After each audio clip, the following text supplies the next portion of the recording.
కృష్ణలంకలో CC footage మాయమవటం పట్ల ఆందోళన చెందవలసిన అవసరం ఉన్నది. పోలీస్ డిపార్ట్మెంట్ వారికి సహకరిస్తున్నది. పోలీస్ డిపార్ట్మెంట్ సహకరించడంతో పాటు నేరస్తుల్ని కాపాడే కార్యక్రమంలో ఉండబట్టే ఈ సీసీ ఫుటేజ్ మాయమైపోయింది. మీకు ఒక విషయం చెప్తా ఇక్కడ. అకార్డింగ్ టు సుప్రీంకోర్టు డెసిషన్, ఏదైనా ఒక పోలీస్ స్టేషన్లో కానీ మరొక చోట కానీ సీసీ ఫుటేజ్ 18 మాసాలు స్టోర్ చేయాలి. 18 రోజులు కూడా స్టోర్ చేయలే. హోంమంత్రి గారు ఏమన్నారు తెలిసి మధ్యన, రాష్ట్రంలో 70,000 సీసీ కెమెరాలు ఉన్నాయి, ఎక్కడ నేరం జరిగినా టక్కన తీసేస్తా ఉన్నారు. ఎవరు? హోంమంత్రి గారు. పోలీస్ స్టేషన్లో లేవు. రోడ్డు మీద సంగతి దేవుడు ఎరుగు. పోలీస్ స్టేషన్లోనే సీసీ ఫుటేజ్ మాయం చేశారు. ఏంటిది? ఏమండి హోంమంత్రి గారు, మీ వల్ల కాదులే. పవన్ కళ్యాణ్ గారికి ఇవ్వండి, సీసీ కెమెరాలు తెప్పిస్తాడు. పవన్ కళ్యాణ్ గారు హోమ్ ఇస్తే సీసీ కెమెరాలు తెప్పిస్తాడు. పాపం అనిత గారి వల్ల ఈ సీసీ కెమెరాలు మాయమైపోతాయి. నేరస్తులేమో పారిపోతుంటారు, నేరస్తులనేమో కాపాడుతూ ఉంటారు, పోలీస్ డిపార్ట్మెంట్లో ఉన్న నేరస్తులనేమో రక్షిస్తూ ఉంటారు, సీసీ ఫుటేజ్లు పోతూ ఉంటాయి. అందువల్ల డిప్యూటీ సీఎం పవన్ కళ్యాణ్ గారు హోంశాఖ ఇస్తే ఇవన్నీ సెట్ అవుతాయి. అది ఆలోచించండి. ఏమిటి అన్యాయం నాకు అర్థం కాల. హోంమంత్రి గారు అద్భుతమైనటువంటి ఉపన్యాసాలు చెబుతున్నారు మైకి ముందు. బ్రహ్మాండమైన సీసీ కెమెరాలు, సీసీ ఫుటేజీలు ఉన్నాయి ఈ రాష్ట్రంలో. నేరం జరిగితే 5 నిమిషాలు పట్టుకుంటా ఉన్నారు. చివరికి పోలీస్ స్టేషన్లోనే దిక్కుమొక్కు లేదు. ఇంత దారుణమైనటువంటి సంఘటన బహుశా ఎక్కడ జరగదని కూడా ఈ సందర్భంగా నేను చెప్తున్నాను. అంత మేకప్ చేసే కార్యక్రమంలో ఉన్నారు. ఈ కేసు అంతా కూడా కొలాప్స్ అయిపోయింది. కేవలం ఊరిని తూతూ మంత్రంగా ఆ తల్లిదండ్రుల్ని, ఆ తల్లిని లేదా వారి కుటుంబాన్ని ఏదో కంటి తుడుపు చర్య చేయాలనే ఉద్దేశంతో సిట్టు వేసి వాళ్ళ చేత విచారణ జరిపి నేరస్తులు ఎస్కేప్ అయ్యే విధంగా అతి బలహీనంగా కేసు రిజిస్టర్ చేశారు. అతి బలహీనంగా విచారణ జరుగుతుంది. అతి బలహీనంగా ఛార్జ్షీట్ వేస్తారు. ఇది కొలాప్స్ అయిపోతుంది. కాబట్టి సెంట్రల్ బ్యూరో ఆఫ్ ఇన్వెస్టిగేషన్ కానీ ఎన్ఐతో కానీ ఇది జరిపించవలసిన అవసరం ఉందని డిమాండ్ చేస్తున్నాం. అలా చేయకపోతే బాధితులకు న్యాయం జరగదు. ఇప్పటికైనా పవన్ కళ్యాణ్ గారు జ్ఞానోదయం తెచ్చుకుని నేరస్తుల్ని శిక్షించే కార్యక్రమం చేయాలి. ఇక్కడ నేరస్తులు చనిపోయిన వాడు కాదు, ఇక్కడ నేరస్తుడు చంపినవాడు నాగరాజు అండ్ పోలీస్ డిపార్ట్మెంట్. వారి మీద యాక్షన్ తీసుకోవాలని ఈ సందర్భంగా చెప్పదలుచుకున్నాను.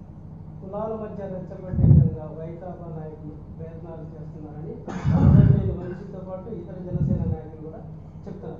ఏం జనసేనలో అందరూ మాట్లాడరే, మరి కాపులు ఏం మాట్లాడుతున్నారే? నానాజీ ఆయనే, మరి బొలిశెట్టి శ్రీనివాస్ ఆయనే, దుర్గేష్ ఆయనే, కాపులు మాట్లాడుతున్నారు. మరి కడవలు లేరా? కడవలు ఎందుకు మాట్లాడలేదు చెప్పండి నాకు. మీ కూటమి ప్రభుత్వం కదా, చంద్రబాబు ఎందుకు మాట్లాడలేదు? వాడు నేరస్తుడు, అందుకే వాడికి శిక్ష పడిందని చెప్పడే. నువ్వెందుకు చెబుతున్నావు? నీ లైన్ ఏంటి, ఆ లైన్ ఏంటి? తెలివిగలడు చంద్రబాబు, బుర్ర ఉండోడు, నీకు బుర్ర లేదు, తెలివి తక్కువడివి, అందుకని నేరస్తుల్ని బుధాన్ని వేసుకుంటున్నావు. చంద్రబాబు మాత్రం ఆ విజయలక్ష్మి పిలిచి ఓదార్చి, అమ్మ నీకు న్యాయం చేస్తాను, ధర్మం చేస్తాను, నేరస్తులందరూ శిక్షింపజేస్తాను అని మాయ మాటలు చెప్పాడు. నువ్వు మాయ మాటలు కూడా చెప్పలేవు, దొంగ మాటలు చెబుతున్నావు. ఏంటిది నాకు అర్థం కాలే.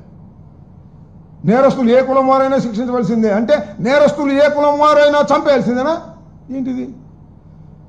బుర్ర తక్కువ మాటలు మాట్లాడి అనవసరమైన గందరగోళాన్ని సృష్టించి చివరికి అపాస్పాలయ్యే పరిస్థితికి ఇవాళ జనసేన పార్టీ వచ్చింది. పవన్ కళ్యాణ్ గారు కాకినాడ వెళ్ళి మీటింగ్ చెప్పే వరకు వాళ్ళు రెచ్చగొట్టేంతవరకు ఇళ్లలో పడుతున్నారు జనసేన వాళ్ళు. ఇప్పుడు వచ్చి కళ్ళు తాగిన కోతుల్లాగా చిందులేస్తున్నారు. కళ్ళు తాగిన కోతులే వీళ్ళందరూ చిందులేస్తున్నారు. 20వ తారీఖున పవన్ కళ్యాణ్ గారు వెళ్ళి మాట్లాడరా మీరెవరు, నేనే మాట్లాడాలా అని వాళ్ళు గద్దించాడు. అంటే మన పవన్ కళ్యాణ్ గారు తిడుతున్నారా, మనం ఇక చిందేయాలని చిందులేస్తున్నారు. నోటికి ఇష్టం వచ్చేట్టు మాట్లాడుతున్నారు. ఏం మాట్లాడుతున్నారు? మీ పరువు పోగొట్టుకుంటున్నారు. అసభ్యకరమైనటువంటి భాష మాట్లాడి మీ పరువు పోగొట్టుకుంటున్నారు. పవన్ కళ్యాణ్ గారు చెప్తేనే ఇలాంటి అసభ్యకరమైనటువంటి భాష మాట్లాడుతున్నారనేటువంటి భావన దేశవ్యాప్తంగా రాష్ట్ర వ్యాప్తంగా ప్రజల్లో కలుగుతూ ఉంది. పవన్ కళ్యాణ్ గారు ఇప్పటికైనా కంట్రోల్ చేసుకోండి. ఆ కళ్ళు దాగిన కోతుల్లాగా ఇష్టం వచ్చినట్టుగా మాట్లాడుతున్నటువంటి మీ జనసేన నాయకులకి కాస్త బుద్ధి చెప్పండి, లేకపోతే మీరు కూడా కళ్ళు దాగి డాడీ చేయండి. అంతకన్నా చేసేది ఏముంది? దుర్మార్గంగా మాట్లాడుతూ ఉన్నారు. మాకేంటి చెప్పండి? మాకేమన్నా ఆయన గాదే సాయికృష్ణ మా పార్టీనా? మీ పార్టీయే కదా, మేము జనసేన అన్నారు కదా. మీ పార్టీ కూడా చచ్చిపోతే మేము పలకరిస్తే ఏంటి మీ సుపనేతనో నాకు అర్థం కాలేదు. డ్యాన్స్ చేస్తున్నారు కళ్ళు దాగిన కోతుల్లాగా. తప్పిది. ధర్మం ధర్మంగా ఉండాలి, న్యాయం న్యాయంగా ఉండాలి. పోలీస్ స్టేషన్లో దారుణమైన హత్యలు జరుగుతూ ఉంటే వాటిని సపోర్ట్ చేసేటటువంటి అప్రజాస్వామికమైన పద్ధతుల్లో మీ పార్టీ దిగజారిపోవటం క్షమించరు ప్రజలు, మేధావులు అనేది కూడా గుర్తుపెట్టుకోండి. పోలీస్ స్టేషన్లో ఏ వ్యక్తి చనిపోయినా, చంపబడ్డా, సాక్ష్యాధారం లేకుండా కాల్చివేసినా ఖచ్చితంగా ప్రభుత్వం రియాక్ట్ కావాలి. ముఖ్యంగా జనసేన పార్టీ రియాక్ట్ కావాలి. రియాక్ట్ కాకపోయింది. పోలీస్ స్టేషన్కి, హత్యాకాండకి, నాగరాజుకి సపోర్ట్ ఎందుకు చేస్తున్నారు నాకు అర్థం కాలా.